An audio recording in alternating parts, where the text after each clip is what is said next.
It was dark when we started, like really dark. It was Hard to pick a spot, but I still judged the targets well. It's hard to tell exactly where he was aiming. Overall, I think they were toughest ranges we've shot probably in a couple of years. They were challenging. And just tried to play it smart, safe, while staying aggressive, and it worked. It worked out. To go from where I was yesterday to come out going in the shoot down around the third, I couldn't be happier.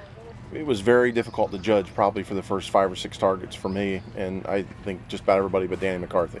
So Danny had a great weekend, and anybody that made the shoot-off, that's what your goal to get here is, to make the shoot-off. So both days shot clean. Really pleased with how the weekend went. Couldn't ask for a better finish. The 3 of us being tied and Jeff only 6 points ahead, I'll probably play the first couple safe, and then if I have to shoot a 14, I will. Dan messes up and we get an opportunity to try to catch him, and so be it, then you'll go for the win. But he's got a huge lead, shooting off for second place this time. Let the targets dictate it, and we get down the last couple targets, and if I need to go for some 14s to move up a place or two, then we'll roll the dice at that point. But Pretty much a race for second and third and who gets the podium spots at this point. So I'm going to try to play aggressive. I know the rest of the guys well. I'm just hoping to have enough luck to hit the little rings. I'm just stupid enough. I'd probably try to chase myself if I was behind me. So, if there's something there that I think I can hit, I'm probably going to hit it or try to hit it and maybe even mess it up. I've done that before. I've lost tournaments coming out of the gate leading and shooting at a 14 on my first target and 5 it. So I'm not incapable of bad decisions.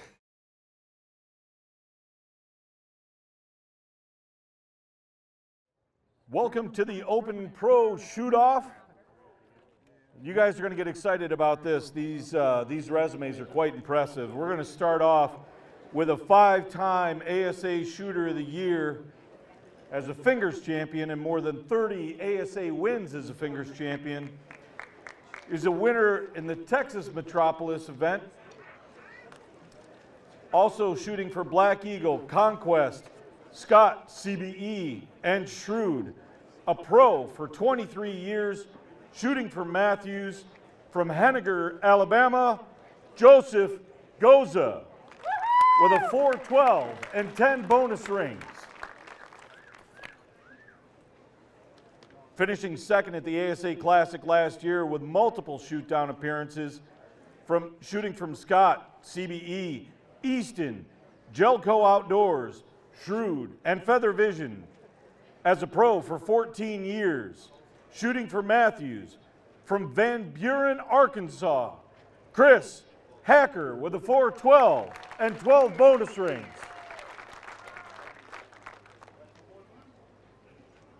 I got it. An ASA Shooter of the Year in the Pro Class 1996, an ASA World Classic Champion in 2014, the ASA one-day high 12 record count 16 in one day, and the ASA all-time record score of a 448 in unknown yardage, shooting Black Eagle arrows, dead center, true ball, rogue bowstrings, and GPO, a pro for 24 years, shooting for PSE from Townville, South Carolina, Jack Wallace II with a 412 and 14 bonus rings. A 10-time world champion, a 10-time Shooter of the Year, 7 consecutive in a row, 66 national titles, shooting for True Ball, XL, Realtree, Black Eagle arrows, BCY, Threads, SWAT broadheads, and Conquest stabilizers, a pro for 26 years, shooting for Martin Archery from Lacona, Iowa, Jeff Hopkins with a 418 and 13 bonus rings. And your number one qualifier leading wire to wire, former ASA Shooter of the Year, multiple ASA Classic Championship wins, your 2018 London winner, and 4 second place finishes last season, shooting Black Eagle arrows, True Ball and Excel, Conquest stabilizers, AAE, Feather Vision, and Vortex Optics, a pro for 15 years, shooting for Matthews from Wisconsin, Dan McCarthy with a 436 and 18 bonus rings.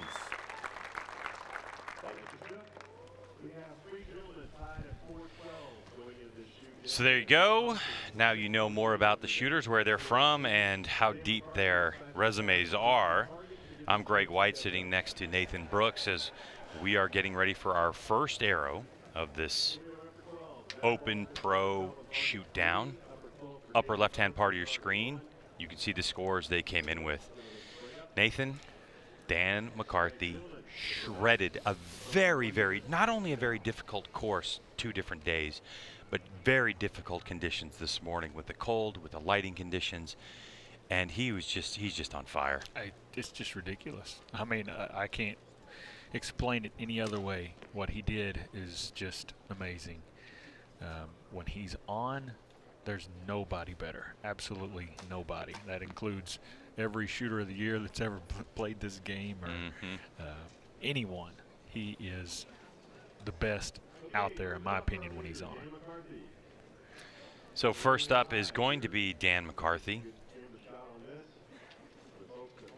And he just comes out with a 12. Well, that's typical Dan. Yeah. I'm telling you, I've shot against this guy for years, back when 14s were in play on the actual course, and I've watched him have a huge lead and continue to shoot for 14s because he simply said, that's what I came to do. On the Javelina Hopkins, by the way, one of the things that we're privy to are the actual ASA numbers, which are done in terms of like sequentially ordered when you sign up. Hopkins with a low 3-digit number. Oh yeah, He's been around quite a while. that's actually from the beginning. From the beginning. I know my number's like in the 30,000s or something like that, like 5 digits. I think there's only a couple guys out here that actually have 2-digit ASA numbers. Wow. Scores coming in the upper left-hand part of your screen. That middle column, the green column, it's going to update the totals. On the right side, you're going to see the point value for the arrow that they had just shot last. So you can see McCarthy in with a 12, Hopkins in with a 10, Goza an 8, Hacker a 10, and Jack Wallace the second in with a 12. Here's a good look at Hopkins. We're very likely to see only 5 targets shot in this round. Because the points. Yeah, McCarthy's got such a huge lead. You know, you have to be within 10 points of your leader to shoot a 6th and final arrow. And unless something really, really lights a fire under Jeff Hopkins to shoot at 14s, we probably won't see it. Jeff Hopkins, in a conversation with him on the range earlier today, told me exactly what you said. What are you looking at right now? That release. That's a release that guy has shot for Great shot. Ever. And he's back to it. Like, didn't shoot it for a long time, but back in the 90s. Really? And early 2000s, when he was winning Shooter of the Year over and over and over again, that's the release he shot. What release? Do you recognize it? It's a Carter whole thing. No kidding. And sometimes you have to do that. Or same old thing. One you know or what? two. Very similar story, actually, to Dan McCarthy this weekend. So the first target we're going to score, 14. Here we go. So that was target number 1. So that should have been Goza. Is that right? I believe so.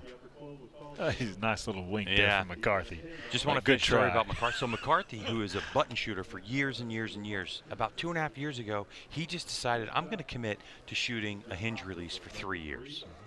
It hasn't been going great for him, so his wife Emily convinced him to pull a thumb release out of his bag. He's shooting the GOAT release, the True Ball GOAT release. And this is the first weekend that he's really committed to it. And look at the results that we see now. Sometimes it's a lesson learned.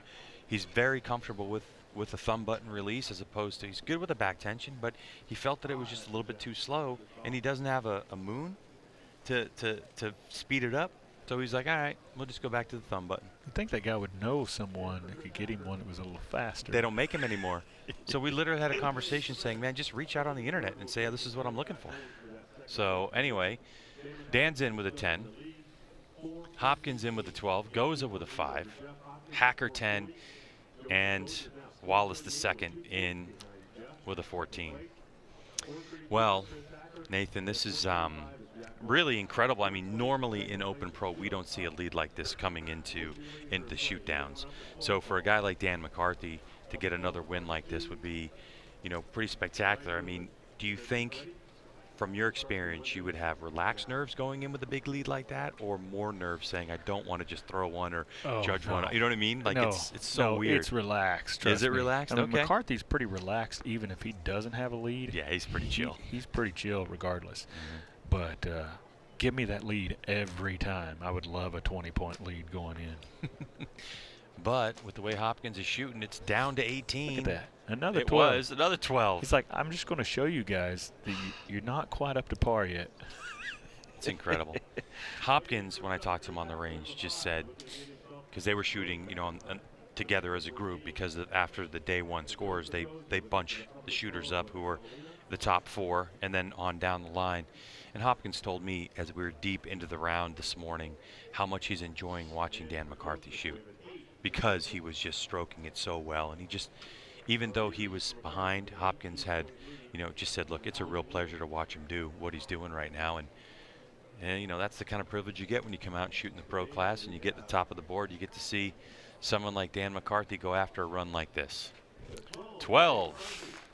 Well, we're seeing some guys shooting hard at 14s, so you're going to see some scores start to fall a little bit. We see that Wallace and Hacker both posted an 8 and a 5. But that's just the nature of the position. You either go all out or you go home. And so it ain't over, believe it or not. Even when you shoot an 8, shooting at a 14, if you do it the next time and hit a 14 instead of an 8, you still wind up basically shooting 2 up on 2 targets. So the best score at the end of the third arrow on that arrow-to-arrow count goes to our leader. It was 18, now back to 20. 470 to 450, McCarthy over Hopkins.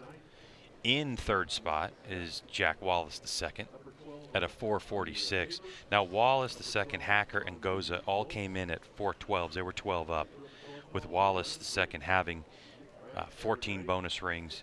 Hacker had 12 and Goza had 10, and that usually just kind of, it's the same score, it just sets the order. Bonus rings don't really come into play when we're at this shoot down. Hopkins, who's now back in this class. Yes, I love it too. I don't know if he called that upper 12 or not, but he definitely hit it. We see Jack shooting at the 14 on the taper. It's like he just fell low. Jack's gunning for second place now. And Cool, Calm, and Collected just drilled one in the middle. He's got to glass that one. Like center IBO. He was probably trying to shoot for a 12 and just said, can't believe it, I missed it. I'm going to say no. I'm going to say he was shooting at that IBO ring, and he was going to confirm that he hit the IBO ring, because he'd be upset if he hadn't. I got you. You know better than me. Ooh, that's a good one. Good run into got it. 14. Pulled that line, right? So we talked about Absolutely. earlier. If people are just tuning in, watching ASA for the first time, how does that score of 14 tell us about the line pull? Well, with the 14, if you shoot a little bit too high, there's another 14. Yeah. If you shoot a little bit too high or a little bit too far to the right, it is technically the 14 is surrounded by the 8 ring, but just a little miss one way or the other can result in a 5. So you want to make sure that if you shoot at a 14, you miss to the good direction. But when you play it that way, you're also cutting down the size of your 14. You're almost cutting it in half if you look at it that way. So you either go, like I said before, you go all out or you go home. And, he was, and by the way, the Javelina is the smallest 14 of all these targets. It's the only one that's actually a different size than the 12 ring, and it is tiny. And that increases the risk. It's the size of a quarter. Wow. That's including the outside line. So now, Dan McCarthy standing on target number 5. This is probably the last arrow of the tournament for these guys, because McCarthy is going to seal the deal right here. Let's see. If he misses, is anybody still within 10? It's like 20 points advantage. 30. 30-point advantage. No, Hopkins didn't miss that one. Oh, My bad. I think they're just That's getting the right. scores updated. Another run into 14 there. Yep.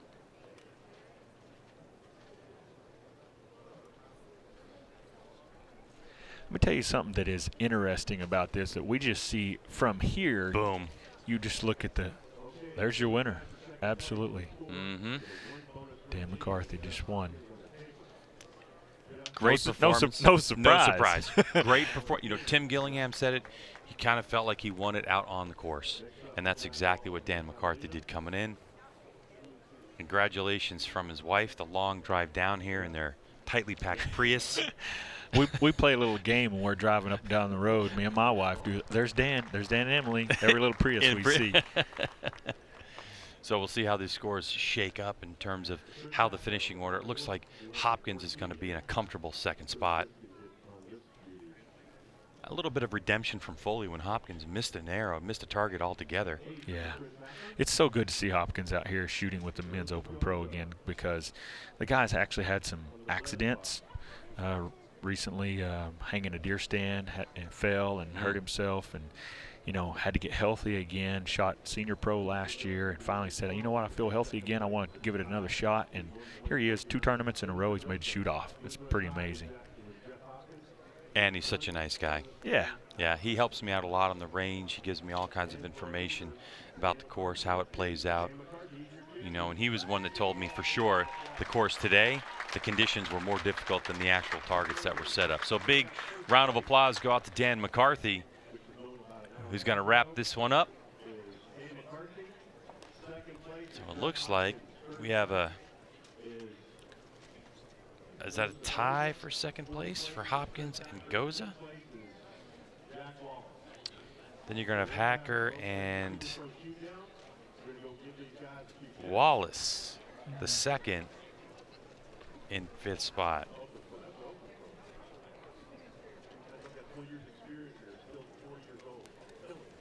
So let's go to PJ, who's got our winner. Dan McCarthy, that was a heck of a weekend. I appreciate it. Tell me about it. I don't have a whole lot to say. Just a little emotional. I don't know. I won a bunch of events, but I've been really hungry this year. I've wanted to win, and I've been close, and just things haven't worked out. And this weekend, things just clicked. I switched to a button. It feels great. 15 years of shooting, or 14 years of shooting professionally with a button behind it. And it just felt good. So I don't know. I don't have a whole lot to say. I'm just so thankful. Just crazy thankful. Tell me about going into this round with that kind of lead into the shoot down. It's probably, honestly, I've had one other tournament that had, I think, a bigger lead than this at the Classic, and won that tournament. But this is probably one of the most, it shouldn't be, but it's probably one of the most nerve-wracking shoot-offs there is, because if you fail, it'd be the worst failure ever. So you don't want to do that. Obviously, it's in the back of my mind, but I'm not really thinking about it. I'm just going out there. I wanted to shoot a couple 12s. I had hoped to hit the taper, the wolf, and maybe the Havy or the Blessbach, but I hit the taper and I hit the wolf. I went at the Havy, just barely missed it, and then I just shot center 10s on the other 2 and hit center 10. Right in the 11 ring. So just seeing good numbers and making great shots this weekend. I really couldn't ask for anything more. All right, Dan, congratulations. Great win. I appreciate it. Thanks a lot, PJ. All right, it's going to be a fun ride back to Wisconsin for him and his wife, Emily. We're going to take a break. On the other side, we're going to wrap things up from the shoot down, because we still have Known Pro coming at you. Vince Lombardi once said, winning is not a sometime thing. It's an all-time thing. You don't do things right once in a while. You do them right all the time. Winning is a habit. Unfortunately, so is losing. I've learned in my career I'm only as good as the tools I use. 12 for Levi Morgan. One chance, one moment, one shot.